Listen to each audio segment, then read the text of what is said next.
નમસ્કાર વાલા ખેડૂત મિત્રો, હું એજે શિયાળ ખેતીવાડી ગ્રામ સેવક આપ તમામ ખેડૂત મિત્રોનું હાર્દિક સ્વાગત કરું છું। વાલા ખેડૂત મિત્રો, જે ખેડૂતોએ આઈ ખેડૂત પોર્ટલ ઉપર ઝટકા મશીન એટલે કે સોલાર પાવર યુનિટ કિટ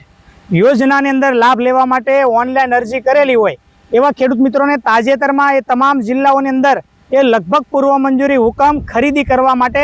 એ આપવામાં આવેલા છે। જે ખેડૂત મિત્રોનું ડ્રોમાં પસંદગી થઈ છે એવા ખેડૂત મિત્રોને એ સાધન ખરીદવા માટે, ઝટકા મશીન ખરીદવા માટે પૂર્વ મંજૂરી હુકમનું વિતરણ એ ચાલુ થઈ ગયું છે અને એ ઘણા જિલ્લાની અંદર લગભગ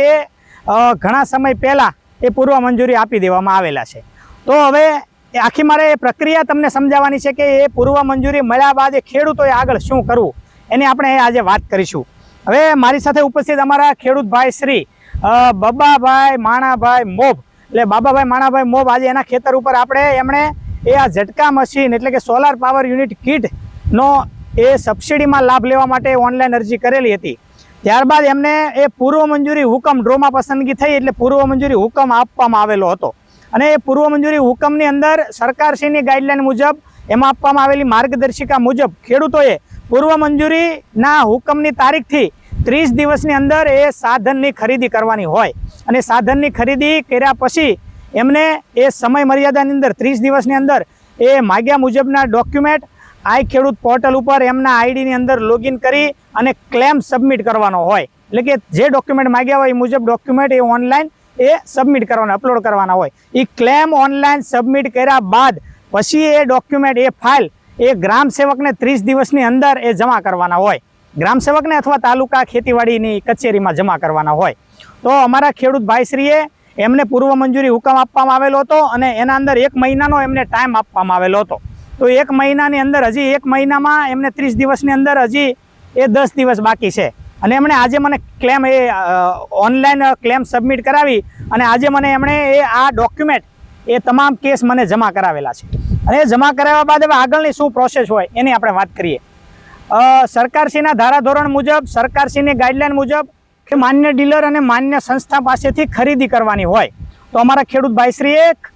માન્ય આઈ ખેડૂત પોર્ટલ પર રજીસ્ટર થયેલ ડીલર પૈકી કોઈ પણ એ ડીલર એમને જે અનુકૂળ હોય એ કંપનીનું સાધન એમણે ખરીદી કરી અને આજે મને ક્લેમ સબમિટ કરાવેલો છે ઓનલાઈન એ અપલોડ કરી અને એ બદલ આ ક્લેમ એ મને એટલે કે ગ્રામ સેવકને મળ્યા બાદ અમારી આગળની શું કાર્યવાહી હોય એની વાત કરીએ તો સૌથી પહેલાં અમારે આઈ ખેડૂત પોર્ટલ ઉપર લોગિન થઈ અને એ ક્લેમને રિસીવ લેવાનો હોય છે ને રિસીવ લયા બાદ અમારે એની ઓનલાઈન સ્થળ ખરાઈ કરવાની હોય છે। સ્થળ ખરાઈની અંદર એમનો જે બિલ નંબર એટલે કે કઈ તારીખે એમણે ખરીદી કરેલી છે એ વેરીફાઈ કરવાનું હોય છે। ત્યારબાદ કઈ તારીખે એ ખરીદી કરી એ બિલ નંબર, તારીખ તેમજ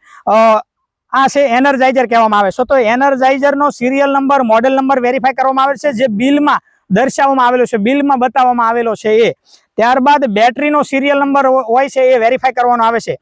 બિલની અંદર જે રજૂ કરવામાં આવેલી બેટરી અને સિરિયલ નંબર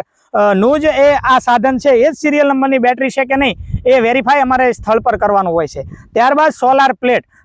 પ્લેટ એ કઈ કંપનીની સોલાર પ્લેટ આના અંદર એ દર્શાવેલી છે બિલની અંદર અને ત્યારબાદ એના પર જે એક સ્ટીકર મારેલું હોય છે સિરિયલ નંબરનું એ સ્ટીકર મારેલું છે એ વેરીફાઈ કરવાનું હોય છે કે બિલની અંદર જે રજૂ કર્યું એ જ એ વસ્તુ છે કે નહીં। ખાસ કરી અને એ એનર્જાઇઝર, બેટરી અને સોલાર પ્લેટ આ વસ્તુનું એ વેરિફિકેશન એ ગ્રામ સેવક દ્વારા કરવાનું હોય છે।